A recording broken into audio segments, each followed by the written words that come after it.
Food ব্লগারের প্রতি আমার এত রাগ কেন? কিসের জন্য?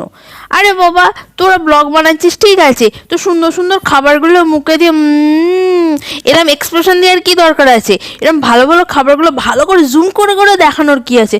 আরে বাবা, বাড়িতে আমরা যেগুলো মানুষকে লোভ দেখানো, এগুলো ঠিক নয়। তো আমি কি ভাবলাম, এইসব ভিডিও দেখতে দেখতে হাতের কাছে কিছুই নেই, কিছু তো একটা বানিয়ে খেতে হবে। তো আমিও বানিয়ে ফেললাম কিছু একটা। কি বানালাম সেটাই দেখো, আশা করছি তোমাদের ভালো লাগবে। কম বেশি সবাইকারই আলু থাকে, তো আলুটাকে আমি খুব ভালোভাবে সেদ্ধ করে নিচ্ছি। তো সেদ্ধ করে নেওয়ার পর সামান্য একটু নুন দিয়ে দিলাম, পরিমাণ মতন, যেটা তোমার যেমন লাগে তোমরা তেমন দিতে পারো। তো আমি নুন দিয়ে নিলাম। তো 2 চামচ আমি কর্নফ্লাওয়ার ইউজ করছি।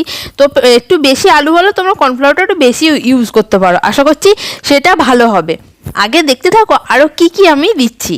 তো দেওয়ার পর কিছুক্ষণ পর এটা আমি ভালোভাবে মেখে নিলাম। মেখে নেওয়ার পর সামান্য একটু তোমার বাড়িতে লঙ্কা গুঁড়ো যদি থাকে বা চিলি ফ্লেক্স থাকে তো দিয়ে দিতে পারো। আমি সেরকমই একটু চিলি